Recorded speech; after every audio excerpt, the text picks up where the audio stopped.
Bonjour Marc. Bonjour Pierre. Alors, le feuilleton, le fameux feuilleton de l'ex-hôtel des impôts, tu as des nouvelles choses à nous dire sur cette grande aventure locale. Oui, je ne sais pas si c'est une grande aventure, en tout cas visiblement les documents et ce que j'ai pu produire comme information et données en public, visiblement gênaient, puisque d'un côté on a Pierre Bélier qui a porté plainte en diffamation, j'ai été relaxé en première instance sur cette plainte en diffamation, il a été condamné pour diffamation abusive, tout en me refusant les pièces nécessaires à la compréhension du dossier. Pour aller vite, je ne veux pas trop faire toute l'opération, mais pareil dans la Gazette des Yvelines à un moment, mois de fin juin 2021, Gazette des Yvelines, tout le monde situe, hein, c'est dans l'entourage de Pierre Bélier, qui annonce, Dalbis annonce, j'ai fait 10 millions d'euros de travaux et tout ça, ça va accueillir les services sociaux qui vont partir de la clinique du Val-Fouré, qui appartient à Dalbis, à l'ex-hôtel des impôts, qui en fait, de fait, a été acheté par Dalbis. Pour la petite histoire, les collectivités locales, c'est-à-dire notamment la CAMI, à l'époque, avait acheté cet hôtel des impôts à 1 540 000 euros. La GEPSO, la CAMI a été fondue dans la GEPSO. La GEPSO revend cet immeuble 980 000 euros, c'est-à-dire qu'entre deux, il y a une économie de 560 000 euros. Dalbis dit j'ai fait 10 millions d'euros de travaux, ce dont je doute, puisque en fait c'est la verdure là, que vous voyez sur la façade, c'est un accès, une rampe PMR pour les personnes à mobilité réduite, c'est-à-dire handicapées, un petit ascenseur sur 2 étages et l'extension d'un local de 6 mètres carrés, il nous dit ça fait 10 millions d'euros. Je demande à vérifier, mais il semble que ça préludait à quelque chose d'autre.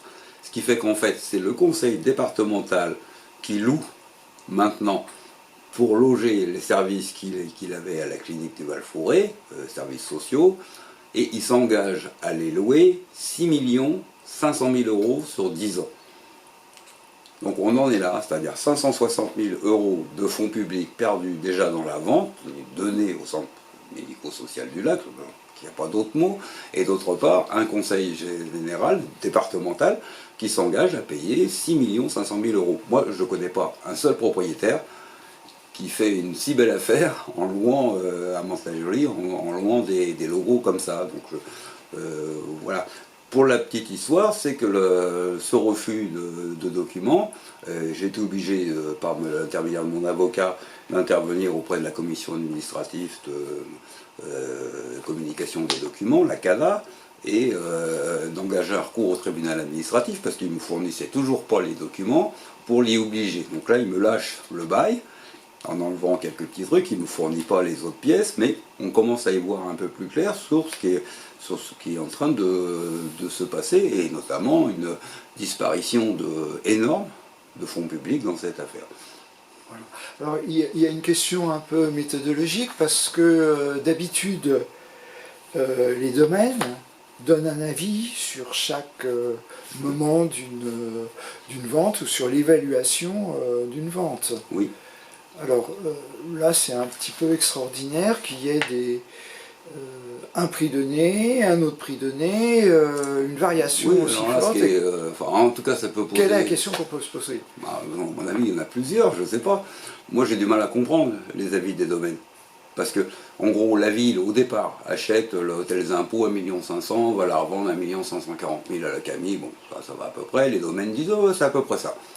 Le prix. 12 ans après, ou 10 ans après, la GEPSO revend, elle demande l'avis des domaines, et qui dit oh bah, ça va faire à peu près 1 million d'euros, donc on revend 980 000 euros.